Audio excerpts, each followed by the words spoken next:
اور اپنے پیارے حبیب صلی اللہ علیہ وآلہ وسلم کی محبت ہمارے دلوں میں رکھی ہے، یہ اللہ رب العزت کا صدقہ بلکہ کروڑہا شکر ہے۔ گزشتہ جمعۃ المبارک پر آقا انعامدار صلی اللہ علیہ وآلہ وسلم کے ساتھ جو اللہ رب العزت نے محبت کا حکم دیا ہے، جس کا تسلسل آج تیسرا چوتھا جمعہ ہے، قل ان کان آباؤکم کی آیت کے تحت،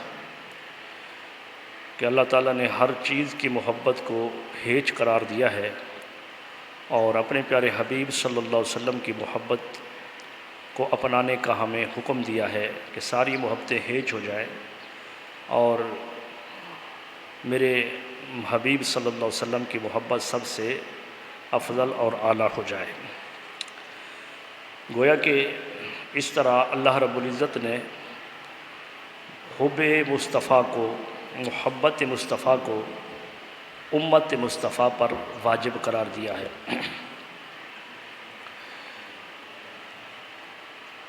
گزشتہ جمعۃ المبارک پر کچھ محبت کے جو تقاضے ہوتے ہیں کہ محبت کا معیار دیکھا جاتا ہے کہ محبت ہوتی نہیں ہے، بلکہ کچھ معیار، کچھ چیزیں، کچھ خصلتیں، کچھ عادتیں ایسی ہوتی ہیں جس کی وجہ سے محبت ہو جاتی ہے۔ تو اللہ رب العزت نے وہ خصلتیں، وہ ساری عادتیں، وہ سارے فضائل، وہ سارے معیار اللہ رب العزت نے اپنے پیارے حبیب صلی اللہ علیہ وسلم کی ذات والا صفات میں رکھے ہیں۔ بہادری کا چرچا بھی ہوا، حضور علیہ السلام کی سخاوت کا ذکر بھی ہوا، اور آقا علیہ السلام کے حسن کا تذکرہ ہو رہا تھا، اور وقت ختم ہو گیا تو اسی مضمون کو آگے لے کر اپنی گفتگو کو بڑھاتے ہیں، اور انشاءاللہ آنے والے جمعہ کے خطبات میں بھی انشاءاللہ حضور علیہ السلام کی ختم نبوت اور دیگر مضامین پر گفتگو ہوگی، حضور کی سیرت پر گفتگو ہوگی۔ میں عرض یہ کر رہا تھا کہ اللہ رب العزت نے آپ جیسا کوئی بنایا ہی نہیں۔ اللہ رب العزت نے گویا کہ اپنے کلام میں ارشاد فرمایا کہ لقد جاءکم رسول من انفسکم، اور دوسری اس کی جو قرأت ہے وہ ہے قرأت شاذہ کہ لقد جاءکم رسول من انفسکم، کہ تم میں جو رسول آیا ہے یہ تم تمام میں سے انفس ہے، یہ تم تمام میں سے زیادہ جمیل ہے، تم تمام میں سے زیادہ حسین ہے۔ تو اللہ رب العزت نے آپ صلی اللہ علیہ وسلم کو تمام خلق میں، کیونکہ حضور بھی اللہ کی مخلوق ہے، اللہ خالق ہے، تو تمام خلق میں اللہ رب العزت نے اپنے حبیب صلی اللہ علیہ وآلہ وسلم کو احسن اور جمیل پیدا کیا۔ یہی وجہ ہے کہ حضرت حسان بن ثابت رضی اللہ تعالیٰ عنہ، جنہوں نے حضور علیہ السلام کا رخ انور دیکھا، تو گویا وہ حضور علیہ السلام کے سامنے ہی گویا ہوئے، حضور علیہ السلام کی تعریف حضور کے سامنے ہی کی کہ وَأَحْسَنُ مِنْكَ لَمْ تَرَ قَطُّ عَيْنِي وَأَجْمَلُ مِنْكَ لَمْ تَلِدِ النِّسَاءُ۔ حضور علیہ السلام کی بارگاہ میں ہیں، اور حضور کی بارگاہ من کا لفظ بتا رہا ہے کہ حضور کی بارگاہ میں کہہ رہے ہیں کہ یا رسول اللہ صلی اللہ علیہ وآلہ وسلم، میری آنکھ نے آپ جیسا جمیل دیکھا ہی نہیں ہے۔ احسن من کا، آپ جیسا حسین، آپ جیسا حسین میری آنکھ نے نہیں دیکھا۔ یہ شاعر نبوت ہے، بارگاہ نبوت حضور علیہ السلام کی بارگاہ میں، اور حضور علیہ السلام نے اس کی حسان بن ثابت کی ایک وصف بتائی ہے، فضیلت بتائی ہے کہ حسان بن ثابت کا کام یہ تھا کہ وہ چونکہ عرب لوگ شاعر و شاعری کے اندر معروف ہے، وہ اپنے باپ دادا کے قصے اشعار کی صورت میں بناتے تھے، اور جب حضور علیہ الصلوۃ والسلام نے اعلان نبوت کیا تو عرب کے شاعر جو ہے انہوں نے حضور علیہ الصلوۃ والسلام کی تنقیس میں، حضور علیہ الصلوۃ والسلام کے نقص نکالنے میں انہوں نے اپنے اشعار کہے، حضور کی ہجو میں، کہ کہیں حضور صلی اللہ علیہ وسلم کی جو ہے وہ تنقیس ہو، حضور علیہ الصلوۃ والسلام کی ذات کی برائی کی جائے، تو انہوں نے اشعار ایسے لکھے۔ حسان بن ثابت جب سنتے تھے نا ان کے یہ ایسے اشعار کہہ رہے ہیں،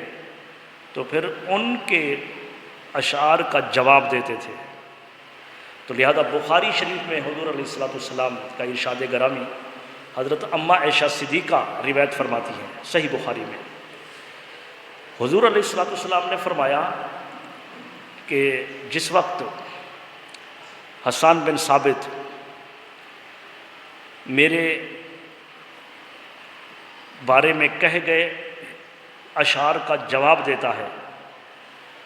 آج حدیث سے پہلے شروع ہو رہی ہے، حضرت اماں عائشہ صدیقہ فرماتی ہیں کہ نبی کریم صلی اللہ علیہ وآلہ وسلم مسجد نبوی میں حسان بن ثابت کے لیے ممبر بچھاتے تھے۔ ممبر حضور علیہ الصلوۃ والسلام کی تعریف توصیف دیکھیں نا کس قدر عظیم ہے کہ مسجد نبوی کے اندر حضور علیہ الصلوۃ والسلام خود، اماں عائشہ صدیقہ فرماتی ہیں بخاری کی روایت ہے، ان کے لیے ممبر بچھاتے۔ ممبر سے مراد یہ ہے کہ ان کے لیے ان کو ممبر جب حضور خطبہ دیتے اس پر بٹھاتے، یا کوئی گدی سامنے رکھ کر حضور علیہ الصلوۃ والسلام ان کے سامنے بیٹھتے تھے، صحابہ کرام بھی ہوتے تھے۔ تو آقا علیہ الصلوۃ والسلام فرماتے ہیں کہ پھر آگے ممبر بچھاتے، حضرت اماں عائشہ صدیقہ فرماتی ہیں، اب وہ حضور کی حدیث بیان کر رہی ہیں اور فرمایا کہ جس وقت حسان بن ثابت میرے مخالفین کو میری ہجو میں کہے گئے اشعار کا جواب دیتا رہتا ہے، اللہ تعالیٰ اس کی مدد کے لیے آسمان سے جبریل امین کو اتار دیتا ہے۔ کتنا بڑی عظمت کی بات ہے۔ حسان بن ثابت حضور علیہ الصلوۃ والسلام کی طرف وہ جو آپ پر جو تنقیس ہوئی تھی اس کا جواب دے رہے ہیں، اور ان کی مدد کے لیے رب کائنات نے حسان بن ثابت کی مدد کے لیے اللہ نے جبرائیل کو اتار دیا ہے۔ تو یہ فضیلت حسان بن ثابت کی ہے۔ وہی حسان بن ثابت خود اپنا شعر لکھتے ہیں، اپنا حضور کی بارگاہ میں حضور علیہ الصلوۃ والسلام کی تعریف و توصیف کرتے ہیں کہ وہ احسن من کا لم تر قط عینی، یا رسول اللہ صلی اللہ علیہ وآلہ وسلم میری آنکھ نے آپ جیسا دیکھا نہیں ہے، میری آنکھ نے آپ جیسا نہیں دیکھا ہے۔ اور کیوں نہیں دیکھا ہے؟ عرض کرتے ہیں وَأَجْمَلُ مِنْكَ لَمْ تَلِدِ النِّسَاءُ، یا رسول اللہ میری آنکھ آپ جیسا حسین دیکھ کیسے سکتی تھی؟ اس لیے کہ آپ جیسا جمیل تو کسی ماں نے جنا ہی نہیں ہے، آپ جیسا جمیل، آپ جیسا خوبصورت کسی ماں نے جنم نہیں دیا۔ اور آگے دوسرے شعر کے اندر فرماتے ہیں خلقت مبرأ من کل عیب، خلقت مبرأ من کل عیب، آپ کو اللہ نے ہر عیب سے بری پیدا کیا ہے، ہر عیب سے اللہ نے آپ کو بری پیدا کیا ہے، آپ میں کوئی عیب رکھا ہی نہیں ہے۔ آپ اللہ تبارک و تعالی نے آپ کو پیدا کیا بغیر عیب کے، کوئی عیب نہیں رکھا۔ اب اسی بات کو دیکھ کر حضور علیہ الصلوۃ والسلام کی ذات والا صفات میں کسی قسم کا بھی کوئی نکتہ چینی کرنا درست نہیں ہے، کیونکہ اللہ تبارک و تعالی نے آپ کو بے عیب پیدا کیا ہے، بے عیب پیدا کیا ہے۔ حضور علیہ الصلوۃ والسلام خود سن رہے ہیں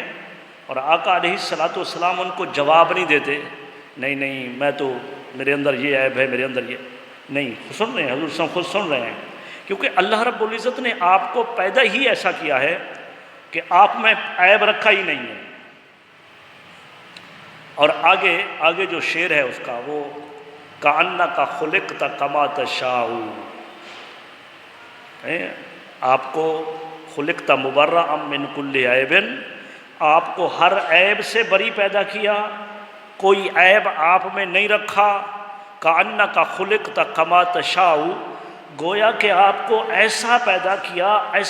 کیا جیسا آپ چاہتے تھے، جیسے آپ چاہتے تھے اس طرح آپ کو پیدا کیا۔ تو حضور صلی اللہ علیہ وآلہ وسلم تمام مخلوق میں احسن ہیں اور تمام مخلوق میں اجمل ہیں۔ اچھا، یہ بات تو ہے اس کی صحابی رسول کی۔ صحابی رسول تو اور بھی وصف بیان کرتے ہیں حضور علیہ الصلوۃ والسلام کے، جو صورت ہے آپ کے حسن کو بیان کرتے ہیں، سیرت کی کتابیں بھری پڑی ہیں۔ لیکن حدیث پاک میں یہ بھی آیا ہے کہ حضور صلی اللہ علیہ وآلہ وسلم نے ایک دن جبرائیل سے پوچھ لیا، جبرائیل سے، تو جبرائیل سے پوچھا کہ یا جبرائیل، تم آدم علیہ السلام کے پاس بھی گئے ہو اور مجھ سے پہلے عیسیٰ علیہ السلام کے پاس، ہر نبی کے پاس تمہارا آنا جانا ہے، اور ساری کائنات کو گھومے ہو، تو تم نے ہمیں کیسے پایا؟ حضور علیہ السلام نے جبرائیل سے پوچھا۔ ایک دن جبرائیل سے کہنے لگے شاہ امم، تو نے تو دیکھا جہاں، بتلاؤ کیسے ہیں ہم؟ سارے جہاں کو دیکھا ہے، ہر نبی کے پاس گئے ہو، وہ جن کے کائنات میں چرچے ہیں یوسف علیہ السلام کے، ان کے پاس بھی گئے ہو، سبھی کے پاس گئے ہو، پوری کائنات کے کیا چپے چپے کو دیکھا ہے، تو ہمیں کیسا پایا؟ ہم کیسے ہیں؟ تو جواب دی جبرائیل نے، قسم ہے اے شاہ امم، آفاقہا گردیدام، آفاقہا گردیدام، مہر بتاں و رزیدام، بسیار خوباں دیدام، مگر تو چیزیں دیگری۔ یا رسول اللہ صلی اللہ علیہ وآلہ وسلم، میں نے تو مشرق مغرب سے پوری کائنات کو دیکھا ہے، ہر کسی کے پاس گیا ہوں، بہت حسین جمیل دیکھے ہیں، لیکن اے حبیب صلی اللہ علیہ وآلہ وسلم، آپ جیسا کسی کو نہیں دیکھا، آپ جیسا کسی کو نہیں دیکھا، آپ جیسا دیکھا نہیں کسی کو، اللہ نے آپ جیسا بنایا نہیں۔ بس وہی بات آ گئی نا حضرت حسان بن ثابت کے حوالے سے، کہ آپ جیسا ہوتا کیسے جب اللہ نے آپ جیسا کسی کو پیدا ہی نہیں کیا، آپ جیسا رب کائنات نے کسی ماں نے جنم ہی نہیں دیا، تو آپ جیسا کیسے حسین ہو سکتا تھا؟ اچھا، حضور علیہ السلام کے حسن کی بات ہو رہی ہے، حضور کتنا حسین تھے، آپ اتنا حسین تھے کہ آپ اگر کسی کرم فرماتے اللہ تبارک و تعالیٰ کی عطا سے، تو آپ بدصورت کو بھی حسین بنا دیتے تھے۔ ایک حدیث پاک میں، سیرت کی کتابوں میں، حضور صلی اللہ علیہ وسلم صحابہ کے ساتھ ہیں اور مقافات مدینہ کے ارد گرد آپ جو پہاڑیاں ہیں وہاں آپ جا رہے ہیں، اور صحابہ کرام نے عرض کی یا رسول اللہ، ہمیں جو ہے پیاس لگی ہے، پیاس۔ سیرت کی کتابوں میں موجود ہے، حضور علیہ السلام اور خصائص کبریٰ میں نے اس کو پڑھا کہ حضور صلی اللہ علیہ وآلہ وسلم سے جب صحابہ کرام نے شکایت کی پانی کی، تو حضور علیہ السلام نے فرمایا، دو صحابہ کو بھیجا کہ یہ پہاڑ کے پیچھے جاؤ اور ایک حبشی غلام جو ہے وہ پانی لا کر آ رہا ہے، اس کو میرے پاس لے آؤ۔ دو غلام گئے حضور علیہ السلام کے، تو حضور صلی اللہ علیہ وسلم کی خبر کے مطابق، آقا علیہ السلام اللہ کے نبی ہیں، اللہ کی وحی ان پر نازل ہوتی ہے، اللہ تعالیٰ انہیں بہت کچھ ایسا بتاتا ہے کہ جو غیر نبی کو علم نہیں ہوتا۔ نبی کی یہ شان ہے، رسول کی یہ شان ہوتی ہے۔ تو وہ گئے تو واقعی وہاں پر ایک حبشی ملا، اور اس کے خچر پر جو ہے وہ مٹکے تھے یا جو ڈول مشک وغیرہ تھی پانی کی، ان کو لے کر حضور علیہ السلام کی بارگاہ میں آ گئے، اور حضور علیہ السلام نے فرمایا اس سے کہ یہ مشکیزیں کھولو اور ان کو پانی پلاؤ، پیو پانی اس سے۔ اب صحابہ کرام نے پانی پیا، اب پانی تو حضور علیہ الصلوۃ والسلام کے صحابہ نے پی لیا، لیکن وہ جو حبشی تھا وہ رونے لگا، اس کی آنکھوں سے آنسو جاری ہو گئے، کہنے لگے کہ آپ نے ہمارا پانی، میرا پانی جو ہے میں کنویں سے بھر کر لا رہا تھا اپنے آقا کے لیے، میں جس کا غلام ہوں، آپ نے سارا پانی خرچ کر دیا، اب میں اپنے آقا کو کیا کہوں گا؟ حضور علیہ الصلوۃ والسلام کی بارگاہ میں اس نے عرض کیا، حضور صلی اللہ علیہ وسلم نے فرمایا کہ گھبرانے کی ضرورت نہیں ہے، مشکیزے کا منہ کھولو، مشقہ۔ حضور علیہ السلام نے اس کے اندر یوں اپنے یہ انگلی اندر داخل کر دی، اور اللہ تعالیٰ نے ان انگلیوں سے پانی کے فوارے چشمے جاری کر دیے، جیسے حدیبیہ کے مقام میں ہوا تھا، وہ جو پانی جو لوگوں کے وضو اور غسل کے لیے پورا نہیں ہوتا تھا، ایک لوٹے کے اندر، ایک برتن کے اندر حضور نے اپنے یہ دست اقدس رکھا اور پانی کے چشمے جاری ہوئے۔ صحابہ کرام کہتے ہیں کہ ہم 1400 تھے، اللہ کی قسم اگر ہم اس سے زیادہ بھی ہوتے تو وہ پانی سبھی کے لیے کافی ہو جاتا، سبھی کے لیے کافی ہو جاتا۔ تو بالکل اسی طرح حضور علیہ الصلوۃ والسلام کا معجزہ ہے،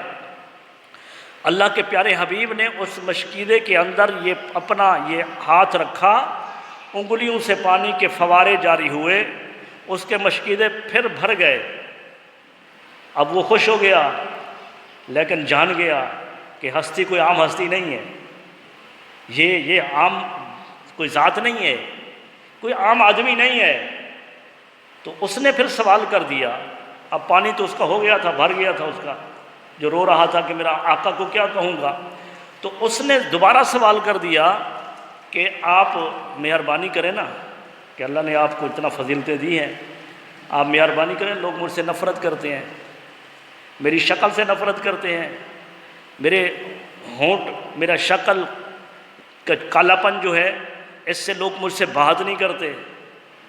آپ کرم فرمائے نا کہ میرا یہ چہرہ جو ہے، میرا جو صورت ہے وہ خوبصورت ہو جائے، بدصورت ہوں خوبصورت ہو جاؤں۔ حضور علیہ الصلوۃ والسلام نے نہیں فرمایا، اس لیے کہ اللہ کا حبیب ہے نا، نہیں فرمایا کہ وہ کیا بولتے ہیں سکن وائٹ کوئی کریم لے لو، اس سے اپنا چہرے کو لگاؤ، چہرہ روشن ہو جائے گا، وہ کریم لگاتے رہو، اس سے چہرہ جو ہے کالا پن ختم ہو جائے گا۔ حضور علیہ الصلوۃ والسلام نے یہ نہیں فرمایا کہ میڈیکل کوئی کسی حکیم کے پاس جاؤ، میں اس میں کیا کر سکتا ہوں۔ اس نے سوال کیا، آقا علیہ الصلوۃ والسلام نے فرمایا آؤ، یہ کام بھی آپ کا کر دیتے ہیں، یہ کام بھی ہو گیا آپ کا۔ ید اللہ والے ہاتھ، وہ جن کو اللہ تبارک و تعالیٰ ید اللہ کہتا ہے، ید اللہ، اللہ کے ہاتھ ہیں، تو اللہ کے ہاتھ، اللہ کا جسم پاک سے، جسم سے پاک ہے، اور جب اللہ تبارک و تعالیٰ اپنے ہاتھوں کی بات کرتا ہے نا، تو پھر وہ اپنے حبیب کے ہاتھوں کو اپنے ہاتھ قرار دیتا ہے۔ وہ لوگ جو حدیبیہ کے مقام پر بیعت کر رہے تھے، ان الذین یبایعونک انما یبایعون اللہ، اے حبیب صلی اللہ علیہ وآلہ وسلم، جو لوگ آپ کے ہاتھ پر بیعت کرتے ہیں وہ آپ کے ہاتھ پر بیعت نہیں کرتے بلکہ اللہ کے ہاتھ پر بیعت کرتے ہیں۔ ید اللہ فوق ایدیہم، ان کے ہاتھوں پر اللہ کا ہاتھ ہے۔ حدیبیہ کے مقام پر صحابہ کرام کے ہاتھ پر کن کا ہاتھ تھا؟ حضور کا ہاتھ تھا نا، سیرت پڑھ لیجئے۔ لیکن اللہ فرماتا ہے ید اللہ فوق ایدیہم، یہ آپ کے ہاتھ پر بیعت نہیں کر رہے، یہ اللہ کے ہاتھ پر بیعت کر رہے ہیں، تو وہ ید اللہ والے ہاتھ ہے۔ حضور علیہ الصلوۃ والسلام کے اللہ نے انہیں عظمت عطا کی ہے۔ آقا علیہ الصلوۃ والسلام نے اس بدصورت، اس غلام، وہ جو ایک حبشی غلام تھا جس کا چہرہ خوبصورت نہیں تھا، اس کے چہرے پر یوں ہاتھ پھیرا، بس آقا علیہ الصلوۃ والسلام کے ہاتھ پھرنے کی دیر تھی، اس کا چہرہ جو ہے وہ بدصورت سے خوبصورتی میں تبدیل ہو گیا، خوبصورتی میں تبدیل ہو گیا۔ تو بات وہاں سے چلی کہ اللہ نے اتنا کتنا حسین بنایا ہے، اللہ رب العزت نے اتنا کتنا جمیل بنایا ہے کہ یہ اتنا حسین ہے کہ اگر یہ حسین ہاتھ کسی بدصورت چہرے پر پھر جائے تو اللہ تبارک و تعالیٰ اسے بھی حسن عطا کر دیتا ہے، اسے بھی حسن عطا کرتا ہے۔ اور طویل حدیث ہے لیکن مکمل نہیں سنا رہا میں،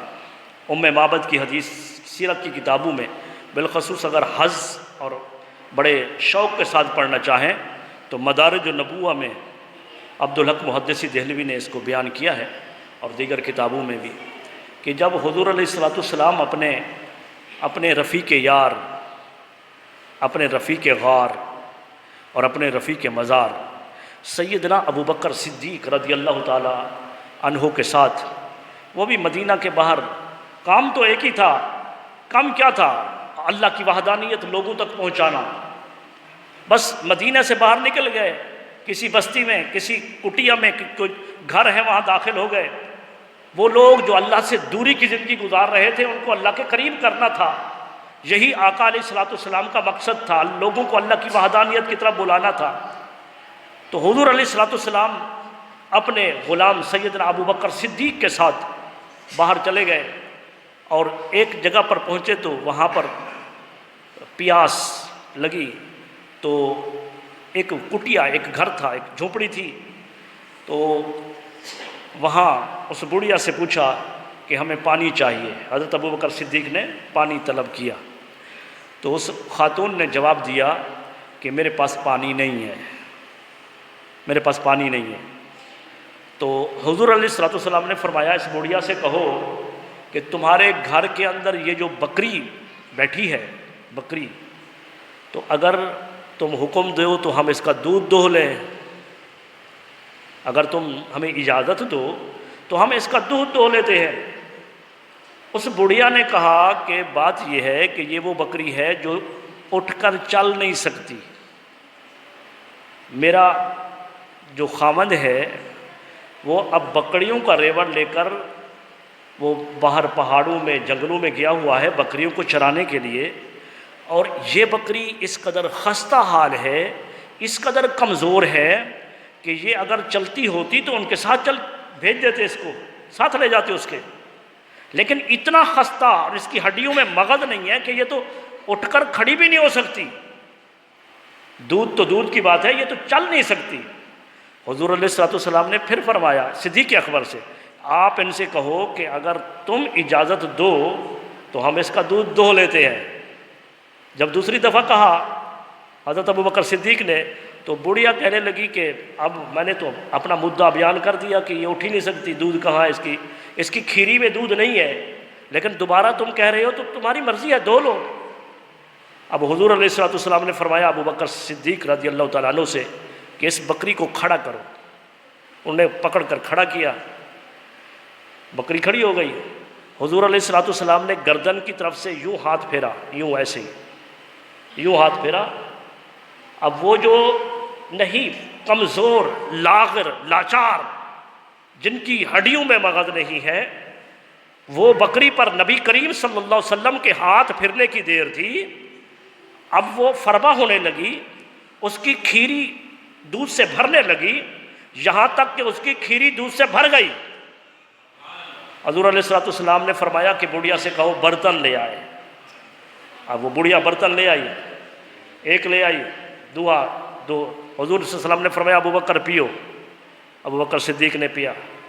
پھر دعا اس کو، فرمایا حضور صلی اللہ علیہ وسلم نے خود پیا،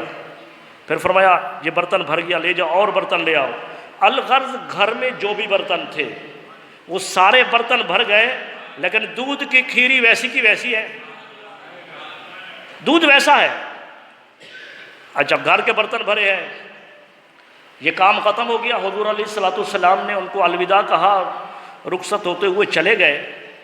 وہ خاتون گھر میں ہے، جس وقت اس کا خامند گھر پر آتا ہے،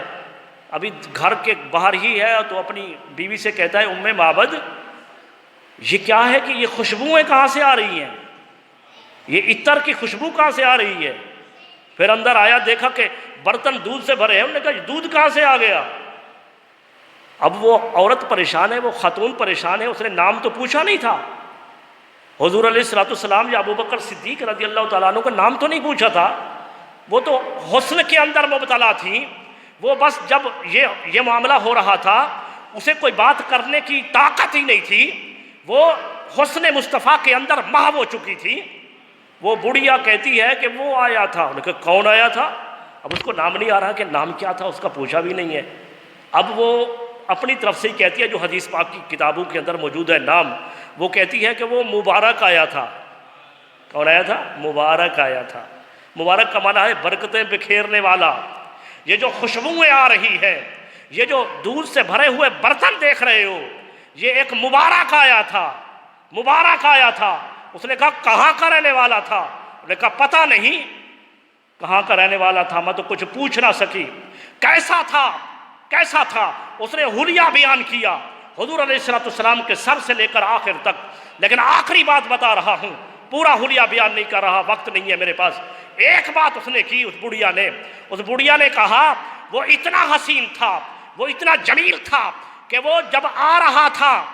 دور سے آ رہا تھا تو خوبصورت لگتا تھا، اور جب قریب آ گیا تو اس سے بھی زیادہ خوبصورت لگتا تھا، اس سے بھی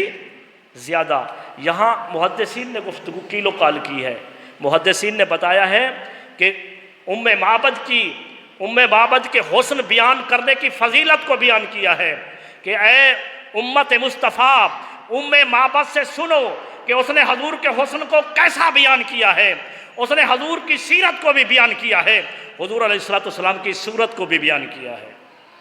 حضور کی صورت کو بھی بیان کیا ہے۔ سیرت کو اس وجہ سے بیان کیا کہ جب دور تھا تو بہت بھلا لگ رہا تھا، بہت حسین لگ رہا تھا۔ عزیزان گرامی قدر، اس میں سیرت کو بیان کیا۔ آج معاملہ یہ ہوتا ہے کہ کوئی بندہ دور سے ہو، دور سے مراد یہ ہے کہ وہ دور دکھائی نہیں دے رہا ہو، بلکہ اس کے ساتھ کوئی معاملہ نہیں ہے، کوئی اس کا ساتھ تعلق نہیں ہے، اور اس کی چکنی چپڑی باتوں سے بندے کو بھلا لگتا ہے، بہت اچھا ہے۔ جب معاملات ہو جاتے ہیں تو بعد میں کئی لوگ پچھتاتے پھرتے ہیں، یار میرا کیا ہوا، یہ تو بہت اچھا بھلا بانس بندہ تھا، یہ تو جب ملاقات ہوتی تھی، گفتگو ہوتی تھی، ہوٹل پر بیٹھ کر چائے پیتے تھے تو بہت اچھا لگ رہا تھا، معاملات کیا تو میرے ساتھ یہ معاملہ ہو گیا، شادی کی تو میرا یہ معاملہ ہو گیا، رشتے کے اندر جب منسلک ہوئے اب پتا چلا کہ یہ کتنا برا آدمی ہے۔ ایسا ہوتا ہے یا نہیں ہوتا ہے؟ ایسی جب پہلے گفتگو ہوتی ہے، پہلے میل ملاپ ہوتا ہے تو لوگ اس کے چکنی چپڑوں میں باتوں میں آ کر کاروبار بھی کر لیتے ہیں، بعد میں معاملہ ہوتا ہے کہ وہ پیسے بھی لے اڑا، خود بھی غائب ہو گیا۔ تو ایسا یہ حضور صلی اللہ علیہ وسلم کی سیرت کو ام معبد نے بیان کیا کہ وہ حسین تھا، وہ حسین تھا، سیرت کا حسین تھا، یعنی دور سے وہ بھلا لگتا تھا۔ آقا علیہ السلام کے ساتھ تعلق نہ ہو، جس کسی کا تعلق نہیں ہے وہ تو مسلمان نہیں ہو سکتا۔ حضور کے تعلق کا نام ایمان ہے، کبھی میں اس پر گفتگو کروں گا، لیکن بتانا یہ چاہتا ہوں کہ جن کا تعلق نہ تھا، وہ جو کفر کی زندگی گزار رہے تھے، آقا علیہ السلام کی سیرت کے تو وہ بھی گن گاتے تھے، آپ کی امین اور آپ کی صداقت کے وہ بھی گن گاتے تھے، وہ بھی آپ کی شہادت گواہیاں دیتے تھے۔ یہی وجہ تھی امام الانبیاء صلی اللہ علیہ وسلم نے جب سب سے پہلے کفار مکہ کو بلایا تو بتاؤ اگر میں یہ کہوں کہ اس پہاڑی کے پیچھے لشکر ہے جو تم پر حملہ کرنے والا ہے تو تم میری بات کو مانو گے یا نہیں مانو گے؟ سارے کفار نے بیک زبان ہو کر کہا ہم آپ کی بات کو مانیں گے، اس وجہ سے کہ آپ نے کبھی جھوٹ نہیں بولا ہے۔ یہی وجہ تھی کہ تھے کافر، تھے مشرک، لیکن امانتیں آپ کے پاس رکھتے تھے۔ آپ کی سیرت اس قدر حسین تھی، اور صورت کیسی حسین تھی وہ تو پچھلی جمعہ سے تذکرہ ہو رہا ہے کہ کتنا حسین تھے، کتنا حسین تھے۔ آپ صلی اللہ علیہ وآلہ وسلم باہر اکیلے تشریف لے گئے باہر، تو آپ صلی اللہ علیہ وسلم نے ایک قافلے کو دیکھا کہ وہ مدینہ کے قریب ایک پہاڑی میں انہوں نے پڑاؤ کیا ہوا ہے، مسافر قبیلہ ہے، مسافر۔ حضور صلی اللہ علیہ وسلم تنہا اکیلے تھے۔ آقا علیہ السلام نے اس قافلے والوں میں ایک اونٹ دیکھا، اونٹ سرخ رنگ کا، تو حضور علیہ السلام کو وہ اونٹ پسند آ گیا۔ حضور علیہ السلام نے اس قافلے والوں کے مرد جو تھے ان سے فرمایا کہ تم یہ اونٹ بیچنا چاہتے ہو، اونٹ بیچنا چاہتے ہو؟ تو قافلے والوں نے جواب دیا آپ کی صورت کو دیکھ کر، آپ کی صورت کو دیکھ کر، جو سیرت کی کتابوں میں یہ آیا ہے کہ قافلے والوں نے کہا کہ بیچنا ہے یا نہیں بیچنا ہے، لیکن آپ خریدیں تو منع ہی نہیں کر سکتے، بیچے یا نہ بیچے وہ تو اور بھی بات ہے، لیکن آپ لینا چاہتے ہیں تو ہم آپ کو دینے کے لیے تیار ہیں۔ حضور صلی اللہ علیہ وآلہ وسلم نے اس کے ساتھ معاملہ طے پایا قیمت کا، اور جب قیمت طے ہو گئی تو آقا علیہ الصلوۃ والسلام نے فرمایا کہ کوئی میرے ساتھ بندہ جائے یا پھر میں ابھی پیسے لے کر آپ کو دیتا ہوں۔ انہوں نے کہا ٹھیک ہے، آپ ہمیں پیسے بعد میں دے دیجیے گا۔ حضور صلی اللہ علیہ وسلم اونٹ لے کر چلے گئے۔ جب چلے گئے تو آپ صلی اللہ علیہ وآلہ وسلم، چونکہ مدینہ تھوڑا فاصلے پر تھا، اب وہ لوگ جو ہے آپس میں کہہ رہے ہیں۔ ایک بندہ کہنے لگا کہ یار تم نے جو اونٹ ان کو دے دیا ہے ان کا اتا پتہ بھی پوچھا ہے کہ کہاں کا رہنے والا ہے؟ تو اونٹ بیچنے والے نے کہا نہیں، میں نے تو نہیں پوچھا ہے۔ کیوں نہیں پوچھا ہے؟ میں تو اس کے حسن میں بڑا مگن تھا یار، بڑا حسین تھا، بڑا خوبصورت تھا، میں نے تو ان کے چہرے کو دیکھتا رہا، میں تو ان کا پتہ بھی نہیں پوچھا کہ کہاں کا رہنے والا ہے، نام نہیں پوچھا کہ نام کیا ہے۔ اتنا حسین چہرے کے حسن کے اندر میں مگن تھا کہ میں کچھ نہیں پوچھ سکا۔ دوسرا کہنے لگا یار واقعی بات ایسی تھی، میں تو ان کی زلفوں کا اسیر ہو گیا ہوں، کتنا حسین زلفیں تھیں، کتنا حسین ان کی زلفیں تھیں، میں تو ان کی زلفوں کو دیکھتا رہا ہوں۔ تیسرے نے کہا کہ بات سنو، تم نے زلفیں دیکھی، تم نے چہرہ دیکھا، ان کی نظر کو نہیں دیکھا تھا؟ وہ جب نظر اٹھاتا تھا پہاڑیوں کی طرف تو نور کی چمک پہاڑیوں پر پڑتی تھی، میں تو یہ ان کا منظر دیکھ رہا تھا۔ اب چوتھے نے کہا بس ہو گیا تمہارے ساتھ معاملہ، تمہارے ساتھ۔ تو وہ اپنے حسن کا جادو جگا کر لے گیا تمہارا قیمتی اونٹ، اپنے حسن کا جادو جگا کر تمہارا اونٹ لے گیا ہے۔ اتنے میں باپرد خاتون جو اس قافلے کے سردار کی بیوی تھی کہنے لگی خبردار، اس ذات کے بارے میں نازیبا گفتگو مت کرو، اگر وہ پیسے دینے کے لیے نہ آئے تو اس کے پیسے میں دوں گی، میں ضامنہ ہوں، میں ضامنہ ہوں۔ انہوں نے کہا اللہ کی بندی تم کیسے ضامنہ ہو؟ کیا تم انہیں جانتی ہو؟ تم انہیں جانتی ہو؟ تو انہوں نے کہا کہ جانتی میں بھی نہیں، جانتی تو میں بھی نہیں ہوں، لیکن جب تم لوگ سودا کر رہے تھے، تمہارا آپس میں معاملہ طے ہو رہا تھا، تو میں پردے کی اوٹ میں اس حسین چہرے کو دیکھ رہی تھی، اس حسین چہرے کو دیکھ رہی تھی، اور اس حسین چہرے کو دیکھ کر میں اس نتیجے پر پہنچی ہوں کہ یہ حسین چہرہ کبھی جھوٹا نہیں ہو سکتا، یہ حسین چہرہ جھوٹا نہیں ہو سکتا۔ تو اس وجہ سے اگر نہ آیا تو میں ضامنہ ہوں، میں ضامنہ ہوں۔ بس یہ گفتگو ہو رہی تھی، حضور کے غلام آ گئے، فرمانے لگے کہ کون تم میں سے کس کا اونٹ ہے جس کو ہمارے آقا خرید کر لے گئے ہیں؟ انہوں نے کہا یہ اس کا اونٹ ہے۔ پیسے دیے، ساتھ کھجوریں وغیرہ ان کے مہمانداری کرتے ہوئے ان کو پیش کی، حضور نے جو بھیجی تھی۔ فرمایا ہمارے آقا نے یہ آپ کا یہ وہ درہم دینار بھیجے ہیں، اور یہ آپ کی ضیافت کے لیے یہ کھانا اور یہ کھجوریں بھیجی ہیں۔ تو کہنے لگے یار چھوڑو، پیسے بھی بعد میں لیں گے، کھانا یہ ضیافت وغیرہ بعد میں، ابھی ہمیں ان کے ڈیرے پر لے چلو، ابھی ان کے ڈیرے پر لے چلو، ان کے ڈیرے پر لے چلو۔ تو حضور علیہ الصلوۃ والسلام کے ساتھ سارا قافلہ رواں ہوا، اور آقا علیہ الصلوۃ والسلام کی بارگاہ میں پہنچ کر تمام قافلہ نے کلمہ شہادت پڑھ کر اسلام کے اندر دخول کر لیا۔ حضور صلی اللہ علیہ وسلم کا یہ حسن تھا۔ اور وہ جو پہلی حدیث بتا رہا تھا